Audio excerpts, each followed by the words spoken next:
Welcome to the Slop Temple. We pray this video helps. You begin by creating a restore point and noting exact device names. This preserves your system if something goes wrong. Once done, open Device Manager and run a quick scan for hardware with warning icons. That tells you where updates are needed. Next, visit the manufacturer's support page and download drivers that match your OS version and architecture. Make sure you pick the correct model and file type, so installation proceeds without driver conflicts or mismatched versions. You now install the drivers you downloaded. Right-click each installer and choose Run as Administrator. This avoids permission issues. If a packaged installer isn't provided, use Device Manager's Update Driver Browse My Computer to point to the extracted driver folder.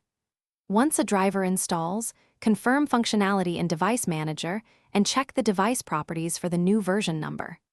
Make sure to reboot after major graphics, chipset, or network drivers so Windows loads the updated drivers. Finish by testing the hardware. Run a quick task like a video, network transfer, or print job to verify everything behaves as expected. If you encounter instability, use Device Manager to roll back the driver or restore the system point you created earlier. That reverses recent changes safely. When a driver won't uninstall normally, boot into safe mode and remove it there, then reinstall a known good driver. One key tip: keep the old driver package until you confirm the new one is stable, so you can revert fast if needed. Thanks for watching. Consider subscribing if we helped you.